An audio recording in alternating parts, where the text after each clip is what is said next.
Halo bosku, jumpa lagi dengan channel Masno22. Sebelum lanjut ceritanya jangan lupa subscribe, satu lagi jangan di-skip nontonnya ya. Terima kasih. Langit bergetar bersama kehampaan. Chen Ping dan Huo Zhao, yang telah menghilang tanpa terdeteksi, muncul kembali. Keduanya berdiri di udara saling berhadapan, dan Huo Zhao menunjukkan senyum pahit di wajahnya. Kamu menang. Kata Huo Zhao, aduh, aku bisa saja menghancurkanmu sampai mati, tapi tubuh ini tidak sanggup melakukannya. Chen Ping menyeringai. Huo Zhao juga tersenyum. Dia sudah tahu saat ini bahwa Chen Ping di depannya bukan lagi dirinya sendiri.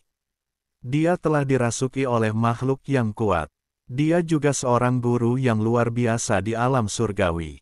Di depan orang lain, peri kecil sepertiku tidak ada bedanya dengan seekor semut. Penatua Huo, apakah kamu belum membunuh Chen Ping?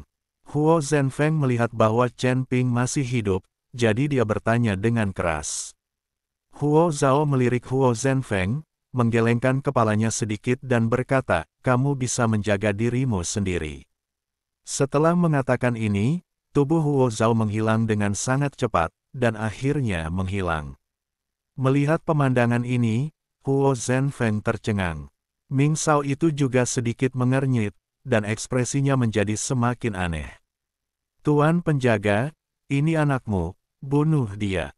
Qian Xiaohan menunjuk ke arah Chen Ping dan berkata, bagaimana mungkin seorang guru Mahayana biasa ditakuti oleh begitu banyak dari kalian? Lihat, aku akan membunuhnya dengan satu pukulan. Penjaga itu menatap Chen Ping dengan tatapan jijik. Wah, apa kau masih membutuhkanku? Kalau aku melakukan apa-apa, tubuhmu akan hancur. Kata Raja Iblis Ciyun kepada Chen Ping. Senior, saya akan melakukannya sendiri. Chen Ping tahu bahwa jika dia membiarkan Raja Iblis Awan Merah melawannya lagi, tubuh fisiknya pasti akan hancur. Meskipun dia bisa membentuk kembali tubuhnya, itu akan memakan waktu lama, dan Chen Ping tidak mau menunggu. Baiklah, bermainlah sebentar. Raja Iblis Ciyun mengembalikan kendali tubuhnya kepada Chen Ping. Chen Ping terdiam beberapa saat. Raja Iblis Ciyun ini menyebut pertarungan dengan para dewa sebagai permainan. Saya hanya seorang kultivator Mahayana, siapakah yang akan percaya jika saya menceritakan hal ini kepada orang lain? Seorang kultivator Mahayana berani bertarung dengan seorang abadi. Tuan Chen, biarkan saya mencoba pria besar ini. Pada saat ini, Nan Batian juga membuat tubuhnya setinggi 100 meter dan berkata kepada Chen Ping. Saya khawatir kamu bukan tandingannya. Chen Ping sekilas tahu bahwa Nan Batian bukanlah tandingan pria ini. Meskipun Nan Batian dulunya seorang abadi, dia terjebak di tangga surgawi terlalu lama, dan kekuatannya ditekan di dunia surga dan manusia ini, jadi dia tidak bisa menjadi lawan pria itu. Tuan Chen, meskipun kita tidak sepadan, aku akan tetap mengalahkannya. Kalau tidak, kau tidak akan bisa mengalahkannya sama sekali. Setelah Nan Batian selesai berbicara, dia meninju penjaga itu. Dua raksasa setinggi 200 meter sebenarnya sedang bertarung satu sama lain saat ini. Semua orang harus melihat ke atas dan menonton. Ledakan, tinju kedua raksasa itu saling bertabrakan, dan tubuh besar Nan Batian terus mundur ke belakang, dan seluruh lengannya mulai patah. Satu pukulan menentukan hasilnya, dan Nan Batian masih sedikit lebih rendah. Terlebih lagi, Nan Batian telah melalui beberapa pertempuran besar dan belum pulih sepenuhnya. Melihat lengannya yang patah, Nan Batian berkata dengan sedikit malu, Tuan Chen, saya tidak bisa melakukan ini. Aku akan melakukannya sendiri. Chen Ping melayang di udara, menatap dingin ke arah penjaga itu. Wah, aku sungguh tidak ingin membunuhmu, seorang kultivator Mahayana. Jika aku membunuhmu, aku hanya akan mengotori tanganku. Sayangnya, aku berjanji untuk melindungi Qianmen selama 3000 tahun, dan aku harus melakukannya. Aku akan membuatmu mati bahagia, jangan khawatir. Setelah penjaga itu selesai berbicara, dia meninju Chen Ping ke udara. Saat pukulan ini dilayangkan, jiwa-jiwa penuh dendam yang tak terhitung jumlahnya muncul di antara langit dan bumi, meraung dan menjerit, bergema di seluruh negeri Wuang. Pada saat ini, tanah yang tidak berarti apa-apa itu tampaknya telah menjadi api penyucian. Tuan Chen, hati-hati, ini adalah tinju jiwa kematian. Nan Batian melihat ini dan memperingatkan dengan keras. Jenis pukulan jiwa kematian ini, selama Anda diselimuti oleh jiwa yang penuh dendam, sekalipun Anda tidak terkena, Anda tidak akan mampu bertahan hidup. Jiwa seseorang yang dikelilingi oleh roh pendendam semacam ini juga akan terkikis, dan dia pada akhirnya akan menjadi hanya roh pendendam dalam tinju jiwa kematian ini. Ada jutaan jiwa penuh dendam yang menjaga pukulan ini, yang menunjukkan berapa banyak orang yang telah dia bunuh dengan pukulan ini. Menghadapi pukulan penjaga itu, ekspresi Chen Ping menjadi serius dan wajahnya terlihat sangat jelek.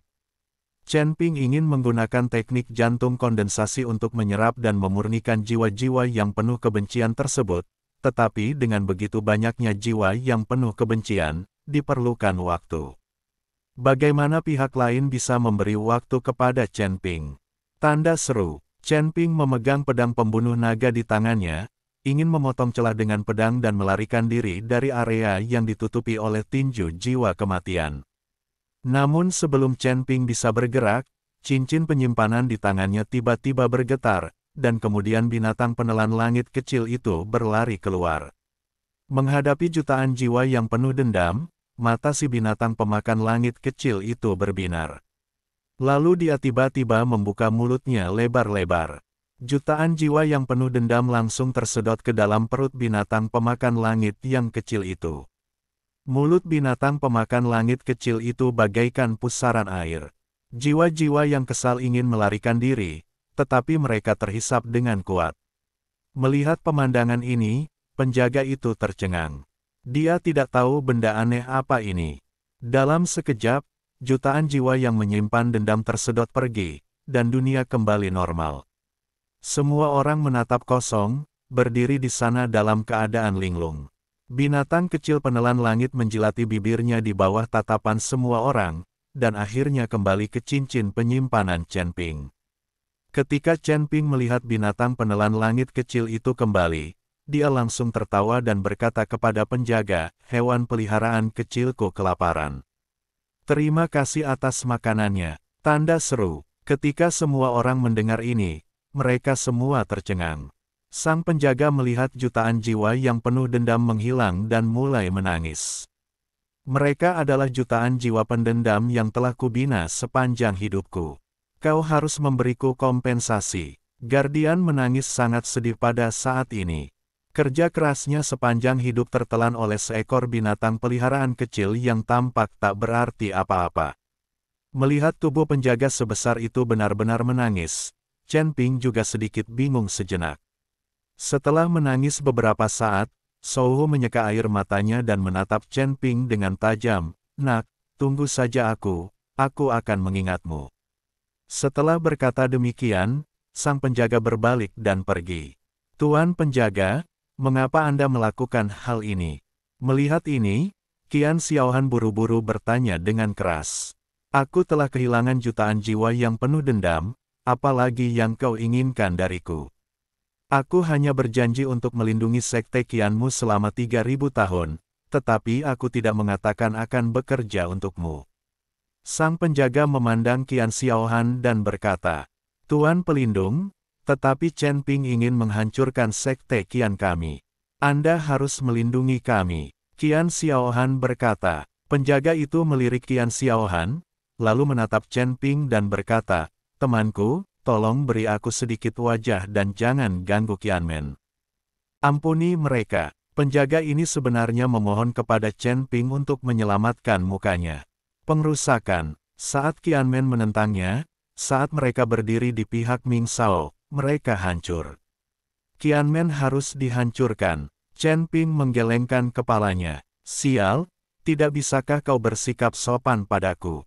Apa kau benar-benar ingin aku melakukan sesuatu padamu? Sang penjaga meraung dengan marah. Kamu bisa mencobanya. Chen Ping memiliki wajah yang tenang, tidak takut sama sekali. Wah, aku memberimu wajah, kan? Wajah penjaga itu berubah dingin, lalu dia melancarkan pukulan. Meskipun tidak ada jutaan jiwa yang menyimpan dendam, kekuatan pukulan ini juga menyebabkan kehampaan bergetar dan langit serta bumi berubah warna.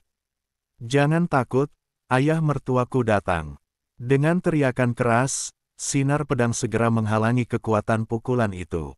Ayah, Hua Yuying tidak dapat menahan diri untuk berteriak ketika dia melihat orang itu datang. Ternyata itu adalah penguasa wilayah utara.